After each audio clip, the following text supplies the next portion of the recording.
Hello दोस्तों, मेरे channel पे आपका स्वागत है। आज मैं आपको राधा कृष्ण की एक ऐसी कहानी बताने जा रही हूँ जिसे शायद ही आपने सुना होगा। राधा और कृष्ण के प्रेम की कई कहानियाँ आपने सुनी होंगी और देखी होंगी, लेकिन क्या आप जानते हैं कि कैसे राधा और कृष्ण अलग हुए थे और कैसे हुई थी राधा जी की मृत्यु, और हर पल अपने साथ रखने वाली बंसी को क्यों कृष्ण जी ने तोड़ दिया था? शायद आप नहीं जानते होंगे, इसलिए आज हम इस रहस्य की गाथा को आपके साथ साझा कर रहे हैं। जब भी संसार में प्रेम और त्याग की बात होती है तो सभी की जुबां पर बस एक ही नाम आता है, श्री कृष्ण और राधा। राधा कृष्ण का प्यार सभी आसक्तियों से परे था।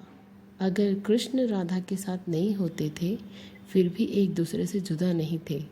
यही वजह है कि आज भी हम जब भी कृष्ण का नाम लेते हैं तो राधा के नाम के साथ ही लेते हैं, राधा कृष्ण। राधा कृष्ण का बचपन साथ बीता, लेकिन कृष्ण पहली बार राधा से तब अलग हुए जब मामा कंस ने बलराम और कृष्ण को आमंत्रित किया। तब कृष्ण जी ने कंस का वध कर अपने माता पिता को कारागार से रिहा कराया था, लेकिन उसके बाद उन्हें वापस वृंदावन जाने का मौका नहीं मिला। हालांकि वृंदावन से अलग होते हुए कृष्ण ने राधा से वादा किया था कि वो वापस जरूर आएंगे, लेकिन विधि का विधान कुछ और ही था। राधा ने कई सालों तक अपने प्रेम का रास्ता निहारा, लेकिन कृष्ण वापस नहीं लौट सके। कहा जाता है कि कुछ सालों के बाद राधा का विवाद हो गया। उधर कृष्ण की शादी रुक्मिणी से हो गई, लेकिन दोनों भले ही साथ नहीं रहे, लेकिन उनके पवित्र प्यार आज भी जिंदा है। धार्मिक धर्म ग्रंथों में कृष्ण के वृंदावन छोड़ने के बाद से ही राधा का वर्णन कम हो जाता है। राधा जहाँ पत्नी के तौर पर अपने सारे कर्तव्य पूरे किए, वहीं दूसरी तरफ श्री कृष्ण ने अपने सांसारिक कल्याण के लिए कर्तव्य निभाए। रुक्मिणी से विवाह के बाद कृष्ण काफ़ी समय तक द्वारिका रहे और प्रजा की रक्षा की। इसी वजह से कृष्ण द्वारिकाधीश के नाम से लोकप्रिय हुए। लेकिन विधि के विधान को कौन बदल पाया है?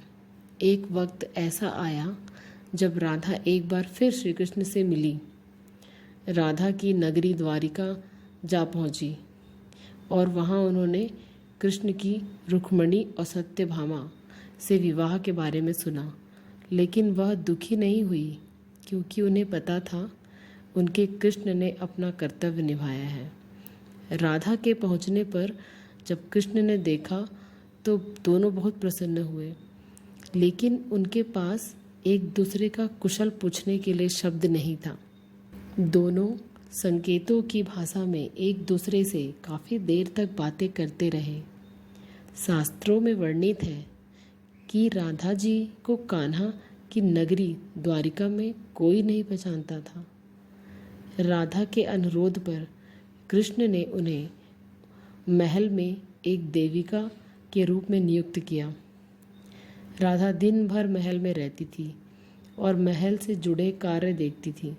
मौका मिलते ही वह कृष्ण के दर्शन कर लेती थी, लेकिन राधा को वहाँ वो आध्यात्मिक जुड़ाव नहीं हो पा रहा था, इसलिए वह कृष्ण से दूर जाने पर मजबूर हो गई और एक दिन महल से चुपके से निकल गई।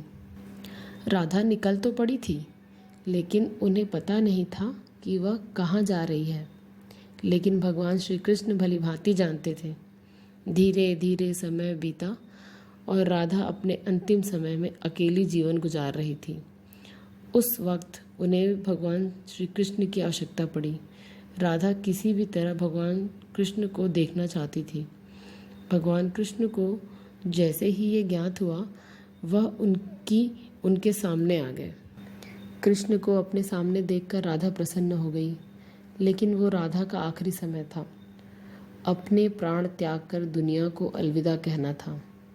राधा के अंतिम समय से कृष्ण अच्छी तरह वाकिफ थे।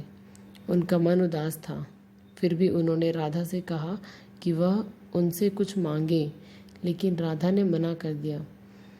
कृष्ण के दोबारा अनुरोध करने पर राधा ने कहा, वह आखिरी बार उन्हें बांसुरी बजाते देखना चाहती है। श्री कृष्ण ने बेहद सुरीली धुन में बांसुरी बजाने लगे। बांसुरी की धुन सुनते सुनते राधा ने अपने शरीर का त्याग कर दिया। लेकिन भगवान होते हुए भी राधा के प्राण त्यागते ही भगवान श्री कृष्ण बेहद दुखी हो गए और उन्होंने बांसुरी तोड़कर कोसों दूर फेंक दी। जिस जगह पर राधा ने कृष्ण जी का मरने तक का इंतजार किया, उसे आज राधा रानी मंदिर के नाम से जाना जाता है। यह मंदिर महाराष्ट्र में है। तो ये थी दोस्तों श्री राधा कृष्ण की अमर प्रेम कथा। उम्मीद है आपको ये कहानी अच्छी लगी होगी। धन्यवाद।